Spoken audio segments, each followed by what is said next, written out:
Well, hey, howdy, hey guys, and welcome back to Dan's Pro Shop. So, if you've been in the know, in the recent, we've done some stuff to the old 14 Ultra. So, I mean, you can tell just by looking at it here, it's not exactly in its Ultra configuration. Yeah, leading up to now, we've done a bunch of different stuff. Upgrading the handlebars, upgrading the exhaust, the intake, tuner on the engine. We've done the tour pack delete thing. Well, it's like a tour pack quick detach, so you can have it on, you can have it off. We've upgraded the seat, so whenever it's in its street glide configuration, it looks so much better. Got a fancy aftermarket sissy bar. Relocated some stuff like turn signals and license plate and the FM antenna. And this thing, it just keeps going. So this particular episode, we are upgrading the front wheel. I'm sure if you are a Harley person, you know the deal. I mean, these Ultras are awesome. Like I mentioned, this particular one's a 14. So to get a 19-inch wheel on the front of these things wasn't really a thing back in 2014. Like, yes, it was for like CVOs and like you could always upgrade or whatever.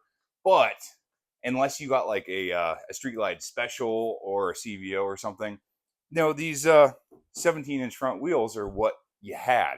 And don't get me wrong, I mean, it looks good, but I don't know, bigger wheels look better. So today we are upgrading this to a 19-inch Enforcer front wheel. Let's just I don't know, throw it on the lift and start doing this thing.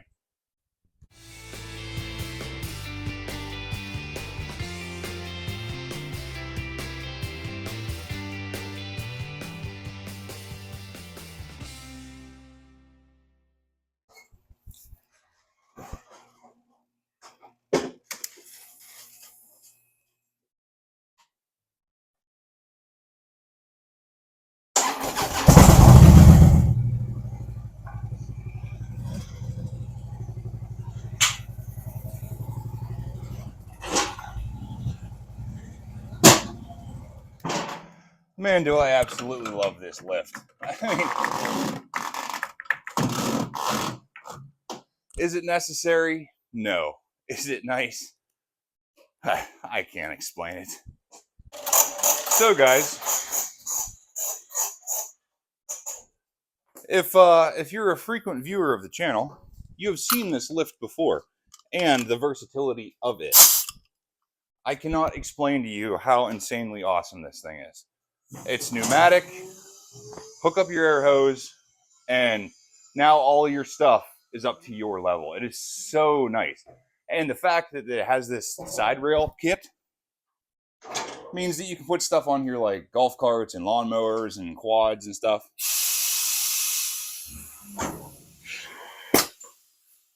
If you are interested in one of these things, check out the link down in the description to grab one.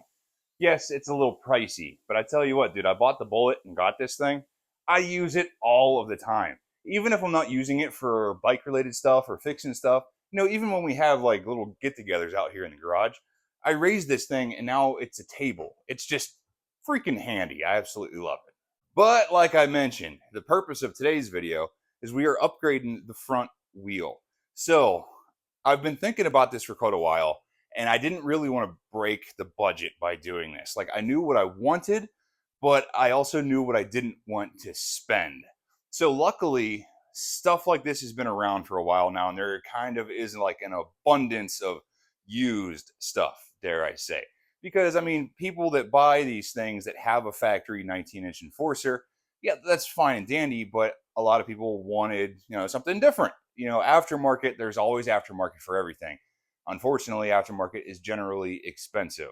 And rightfully so. Like, it's better quality, it looks better. If you're going for a specific theme or a specific look, that's cool. You upgrade stuff. But whenever you go cruising on like Craigslist and Marketplace and stuff, you can find a lot of good, like gently used stuff.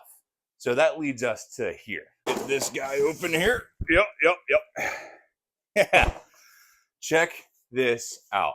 I know this is nothing earth shattering, but this is pretty much exactly what I was looking for. So this is a factory 2014 Street Glide Special 19-inch Enforcer.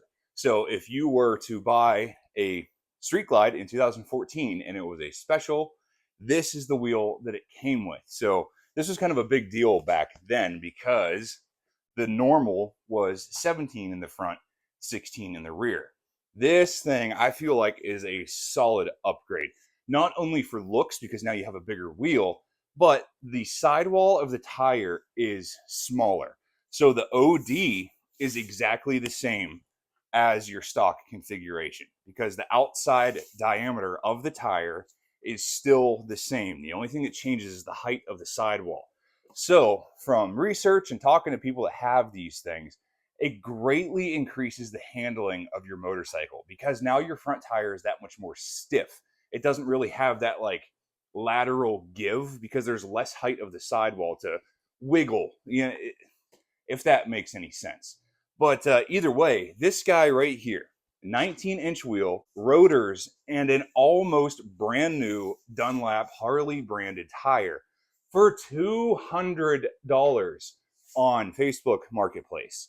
You know, I talked to the guy. He had a 2014 Street Glide, and he rode it for, I don't know, I think he said like 2,000 miles or something. And honestly, from looking at the wear on this tire, he wasn't lying. And he just upgraded his bike. He wanted everything to be flat black on his bike. So he didn't like the polished or chrome accents on the factory wheels. He took this thing off, upgraded his rotors, upgraded tires, blah, blah, blah, blah. Well, he spent a bunch of money and I didn't spend a bunch of money. This is exactly what I was looking for. And the thing's already loaded with bearings and rotors. So I do not need to tear apart my factory front wheel for this. Now, was this a unicorn find on Marketplace? Yeah. I mean, you can find a lot of these wheels, but they're just wheels. So you would need to buy a tire for 200 bucks. You would either need to change the rotors from your factory wheel over to this one, and you would need to get bearings. And if you have a 14 or later, you need to get ABS bearings. So it can get expensive for something as simple as changing a wheel. But I can't tell you how stoked I was to find this deal, and I am super happy about it. All we got to do is yank the axle bolt, take that one out, and put this one in. So hopefully this should be a relatively straightforward, down and dirty, quick and easy job. But we got to jack this thing up. We're going to pull the fender just to make it easier because I have a wheel chock up here. If you're doing this just on a floor jack on the ground, it can be easier because you can lower the front tire and get it out from underneath the fender. But in this configuration here, I've pulled the wheels on this thing before on the lift, and just to do the front, it's a lot easier to take the fender off. It's a couple bolts, it's easy. But either way, we're going to get into it. Now, if you are fortunate enough to have one of these lift tables, most of them come with one of these scissor jacks as part of the kit. If not, you can buy one extra on Amazon or whatever for honestly relatively cheap. But these things are an absolute must-have. Not only to like stabilize your bike whenever it's on here, whether you're storing it or working on it or whatever, being able to squarely lift it from the bottom takes the weight off of the suspension and puts it on this thing and gives you like a rigid mount. And if you're removing the tires, you need to be able to get this thing off of the deck of the lift. So this is step one, is putting the scissor lift under here, relaxing the suspension. Then we're gonna ratchet strap this thing down to just to make sure it ain't going anywhere, because we're gonna have to obviously release the wheel chock up front. And then we'll get this thing up enough where we can start messing with the front tire and take the fender off.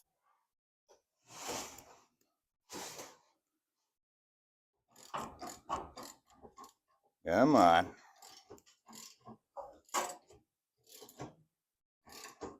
There we go. You guys can see that suspension relaxing already. All right, we're gonna go ahead and throw a couple ratchet straps from the passenger floorboards down to the lift, just to make sure that this thing doesn't get tippy side to side.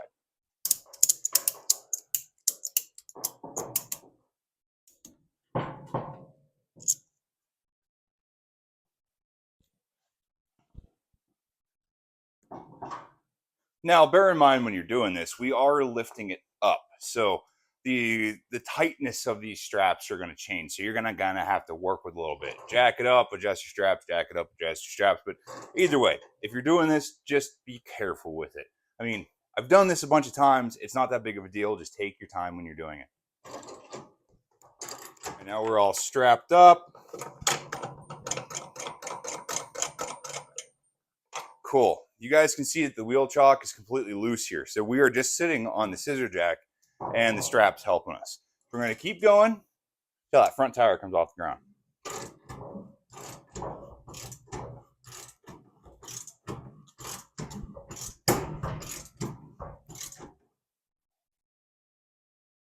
And there we go. That's all we need. Once this thing is to where you want it, now we can tighten these straps up just a little bit.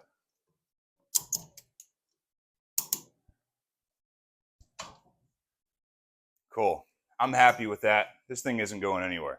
Now, just to make our lives a little bit easier, I'm going to remove the front fender. Like I mentioned, not that big of a deal. But if you have an Ultra Limited, you notice that there is a marker light in the front of this thing. So we have some electronics to deal with.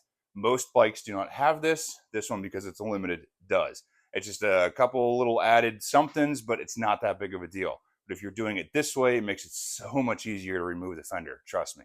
So let's get some of this crap out of here. And we'll get us, we're gonna need this and some Allen sockets. Yep. Impact. Oh, there's crap everywhere. I tell you what, go ahead and drop down in the comments if you're a bike guy or just a garage guy in general, and also a dad. Tell me how your garage just immediately gets overrun with stuff. I mean, it's like this is a garage / Toys R Us. It's amazing how you just get overrun so quickly. Like, you're trying to do stuff like this, and you're moving all bikes out of the road and toys and this and that, and it's you know what I'm talking about. All right, so we got us a 1/4-inch hex drive. That's what it'll take for the front fender. So go ahead and start removing. Right over here in the part you can't see, and I'll show you in the other one.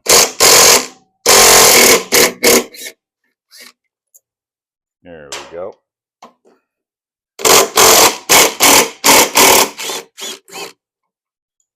So these two 1/4-inch socket head cap screws, these are the bolts that hold the fender onto the lower fork. It's the exact same thing on the other side. But like I mentioned, this one has some wiring we're going to have to contend with. But either way, we'll get this hardware out first, then deal with it.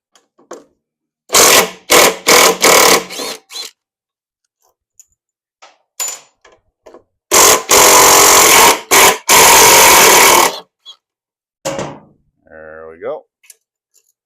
All right, we'll just let that rest on the tire for right now. Now, as far as this wiring is concerned, it's not that big of a deal. We're not actually going to take the fender off because that overcomplicates this simple procedure for no reason. If you see where all your wiring for ABS, power, and the brake line comes down to the left side caliper, there's just some zip ties that the factory put on here to clean things up. Just go ahead and snip a couple of these zip ties where the light goes, the wire for the light on the front fender, and that will allow us a lot more room to just tilt this thing back and put it in a location where it's easy for us to pull the tire out of the front. But I'm telling you, that's it. We'll go ahead and get the crappiest, dullest, biggest pieces of crap diagonal cutters that you have in the toolbox there. And that'll give us probably another 4 or 5 inches to move this thing out of the way. Let's go ahead and tilt this thing back. And look at that. Now we have plenty of room to pull this thing right out of the front. And there we go. That about does it.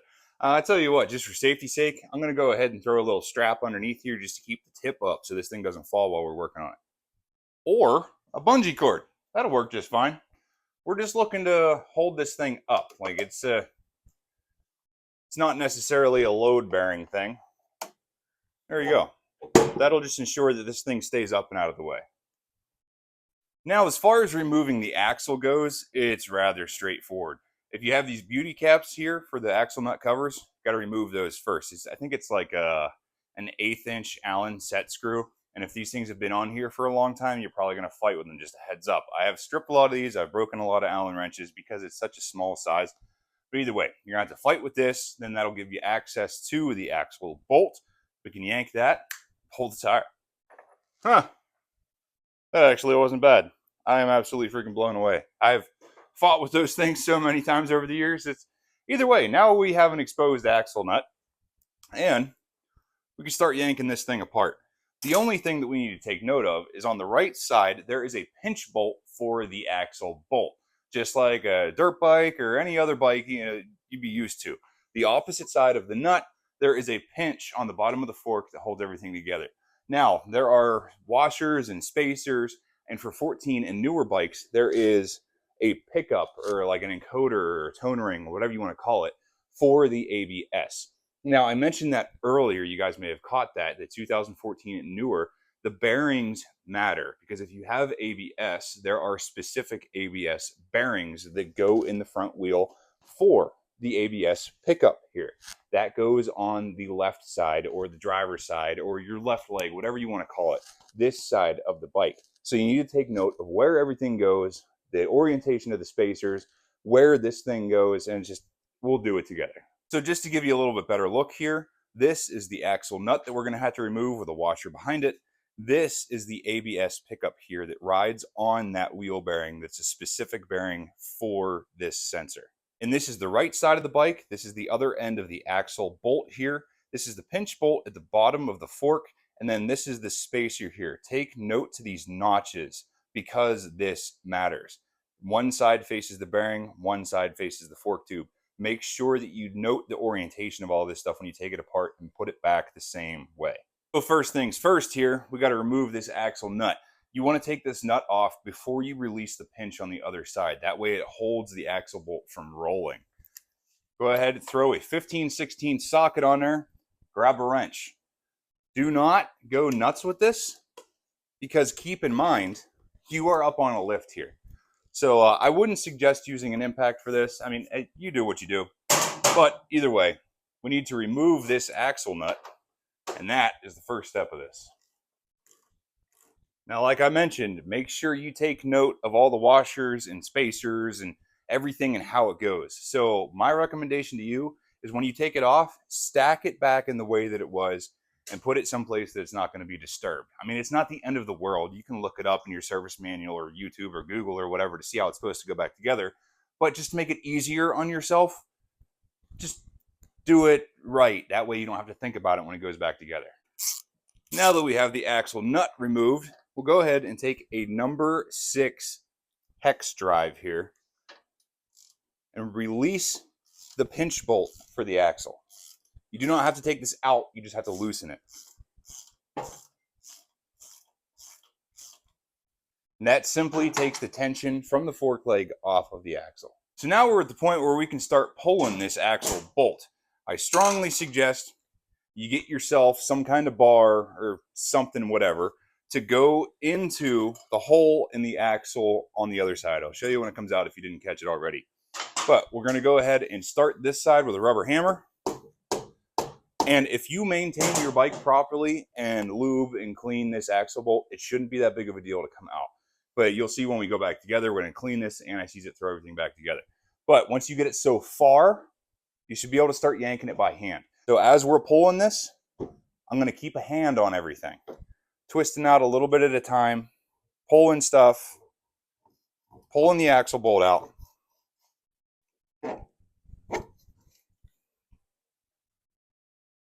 Now, as this is coming loose, I'm keeping a hand on all this crap so it doesn't drop and I forget where it goes.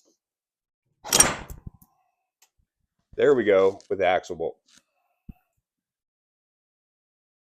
Spacer out of the right side with the notches towards the fork.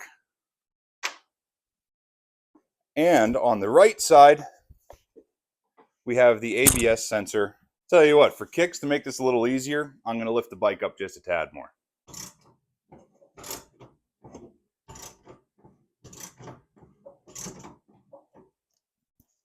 There we go. Should make it just a little bit easier to get this sensor out of here. There we go. ABS sensor's hanging out. We're set. Now, just yank the tire. Yeah. Well, that's all she wrote. Now, because this tire and wheel and rim setup and everything was not mine, I don't know how necessarily it was taken care of. I mean, it's clean. Everything looks to be in good shape, dare I say. But since the rotors are already on here, I'm going to take a stab at it and say that this hasn't been touched because these are the factory OEM rotors. You can tell by the marking versus what I have. These are good factory Harley rotors. And to be honest with you, they're in better shape than mine. And for those of you that know brakes and stuff, I know putting different rotors onto existing pads isn't ideal. You know, pads wear into rotors and it just is what it is. But honestly, changing the front pads on these things aren't all that bad, and they aren't insanely expensive if you don't go OE Harley and get the Brembo pads. And really, I don't know. I'm not insanely concerned about it. These rotors are in good shape, and yeah, I know it's not ideal. So for those of you about to jump in the comments and say how terrible of an idea this is, I know, I get it, I understand, but I'm willing to accept that it's not that bad. Either way, what I'm getting at here is since I don't know this setup and I just got it from somebody I met on Facebook, I'm going to go over these rotor bolts and just make sure that they're tight. I don't know if something was changed or whatever. I'm just going to make sure that these are good and tight before we install the new wheel.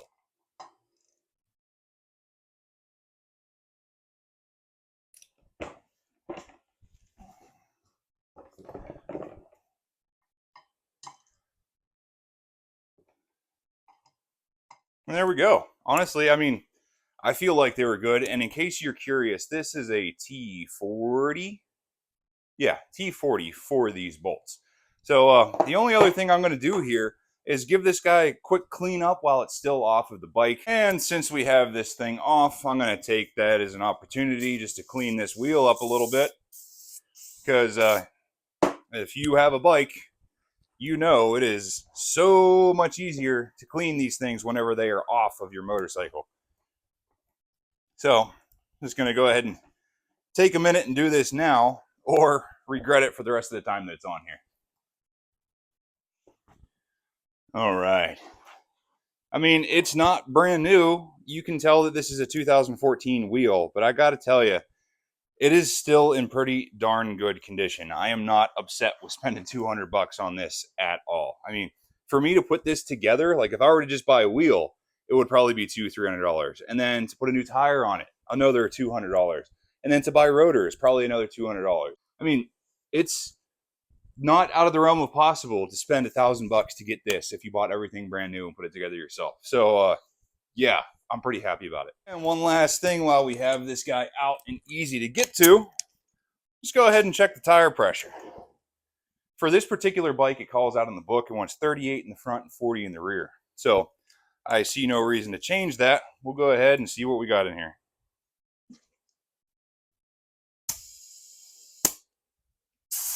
Yeah, there's already 37, so 37.9. We'll call that a win. All right, my bad. I know I keep lying to you here, but we got one more step that I want to do before we actually put it in. The axle bolt, like I've been talking about. This is the right side with just the hole for your bar, and then the left side with the nut. We're going to go ahead and clean this thing. You guys can see here from the last time I did this, it's covered in anti-seize. Because if you guys are frequent to the channel, you know that I am an avid dirt biker. So taking wheels off and doing tires and wheel bearings and fork seals and bloody blah, it's just kind of the normal around these parts. But you know, anytime you pull an axle, you clean it, you anti-seize, and you put back in. This is just the way that it works. So I see absolutely no reason whatsoever to not do that on big bikes. And I've been doing this forever, and it just works. So we're going to go ahead and clean this stuff up. Spacers included. Why not? They are out. Clean everything, prep everything. That way, whenever it goes back together, we know everything's good, proper, clean, lubricated. We shouldn't have any issues. Also take this opportunity to clean up your ABS sensor and check your front brakes, because not often do you get this view of your front calipers. You can really look and see the height left on your front brake pads. And honestly, these ones are in good shape. I don't know. I changed them maybe 2 years ago. It's not that high of a wear. I guess it depends on how much you ride. But I don't know. I would consider myself a pretty decent rider, so I'm pretty good with using front and rear. Obviously, I tend to be a little more heavy on the front, not only because I'm a dirt bike rider, so I rely a lot on front brakes, But let's be honest, they are so much easier to change the front brakes than the rear. So if I'm going to wear out a set of pads, I'd rather do the front. But either way, now that everything's all cleaned up, we got to lubricate this guy with anti-seize.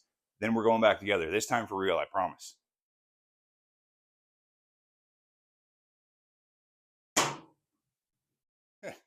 It never fails. Anytime you touch anti-seize, it's just immediately everywhere.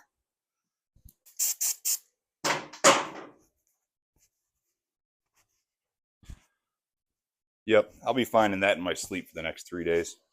Alrighty, now for putting the tire and wheel combo in. Make sure that your tire is going in the right direction. Yes, these tires are directional, and that is notated by an arrow on the sidewall of the tire. Make sure that it's going the right direction. If you built your own wheel and you're doing all this and everything, fine and dandy. Just make sure that the rotation matches the side that the ABS bearing is on. That is imperative. Make sure that it's spinning the right direction. These things have to spin the way that they're intended. Now we got this guy back in here. Rotate the forks a little bit to get the rotors back in the calipers. There you go. All right. Now we're kind of in. We're going to go ahead and start from the left side. Make sure you put your spacer back in the same way that it was. We're going to go ahead, put that guy right in between the lower of the fork and the bearing, and start putting the axle through.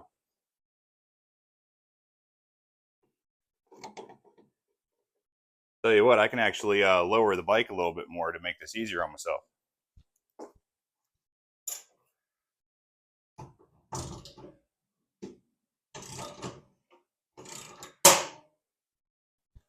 See how nice it is to have the proper stuff to do this?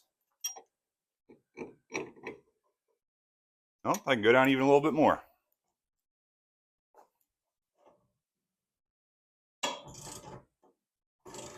All right.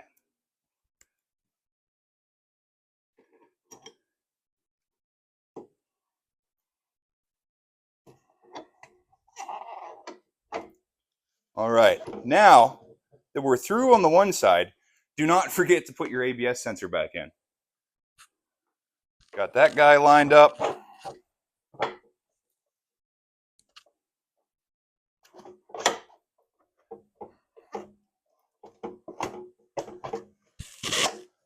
Oh yeah. Push your axle through all the way until it stops. It will bottom out. Now orient the axle bolt in a way that's like easy to get to with a bar to hold everything. And then we can tighten down this bolt. I know I've talked about it before with Harley Davidsons. Loctite, Loctite, Loctite. These things rattle like crazy. So Loctite can never hurt. Put a little bit of Loctite on this axle nut. Put the washer back on first, then the nut. We'll go ahead and crank this thing down to torque. Now guys, please excuse the costume change here. It is a different day because I had to wait to procure parts. So through this whole thing, like I mentioned, I got this freaking crazy good wheel deal on Facebook Marketplace. But the only thing I happened to overlook is it did not have loaded ABS bearings. It had the regular bearings, not the ABS. So as I was going to put this thing in, like, oh, of course. So I had to wait like a week, order them online, got them in, put them in. Which actually, I made a video specifically about putting wheel bearings in an HD wheel. I'm not going to bother killing you on this one because I don't know, split them up, you know, install and wheel bearing. So, I mean, they both exist. You can look at them both, but that way they're just not integrated into one. But either way, I kind of cheated on you a little bit. We're back in because I just wanted to make sure that everything fit up. So I'm going to have to get me my handy dandy torque wrench here because if you do a lot of wrenching on motorcycles, torque matters. So I strongly suggest getting one of these things. Now, do you need to go out and blow the money on a Snap-on like this? No, absolutely not. Like Husky or Harbor Freight will do just freaking fine. But I was a career mechanic for a while, and Snap-on was just easy. So that's the way it worked. Not a good justification, just an answer. But either way, for the axle bolt here, we are going to 75 foot-pounds. And for the pinch bolt, we are going to 20 foot-pounds. I know it doesn't seem like a lot, but that's what Harley calls out for. So that's what we are doing.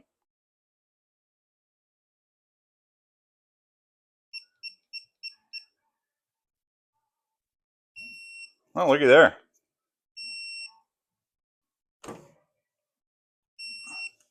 Cool. Good enough for me. Now we can tighten the pinch. Crank this guy back down to 20.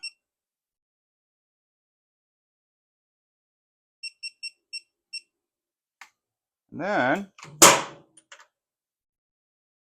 tighten up this pinch bolt again.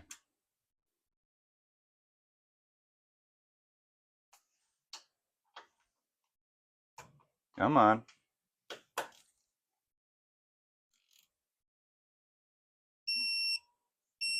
And that's it. That's all she wrote.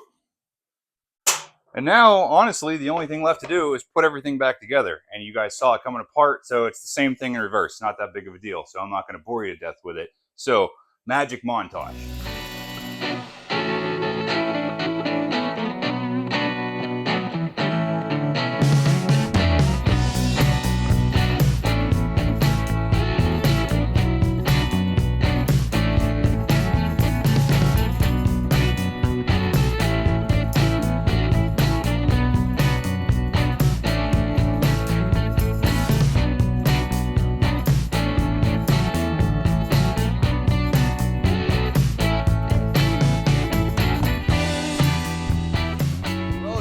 Guys, all buttoned up. So this is the original 17-inch wheel that came on the Ultra, and now the 19-inch Enforcer.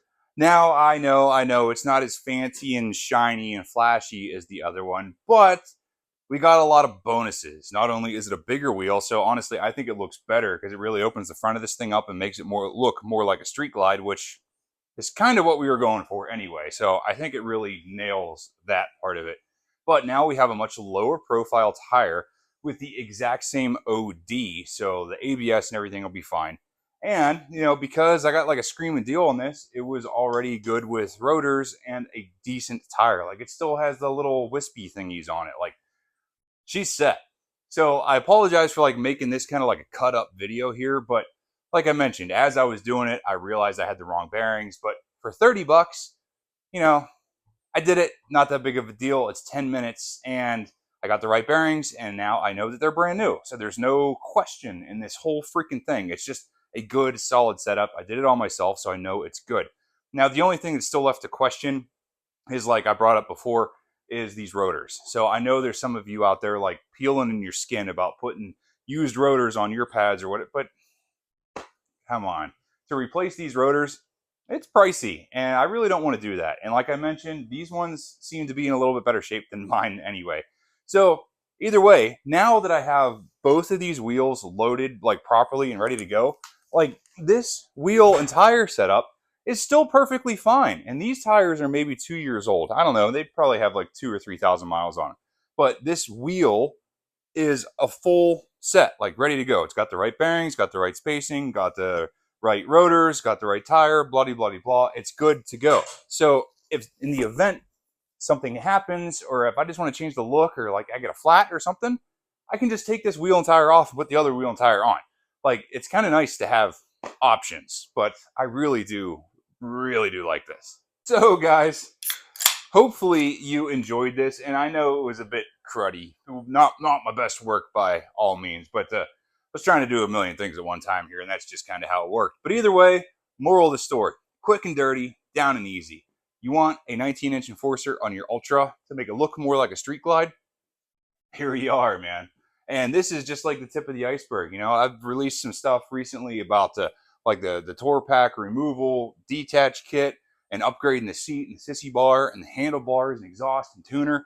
It's like, I've done a fair amount of work to this thing in the past year, and I would say that this is a solid hybrid between an Ultra and a Street Glide. Like, if you want the looks of a Street Glide, but like the goodies of an Ultra, it's this thing is really turning into kind of that Goldilocks. Like, it's really getting to be what I wanted it to be.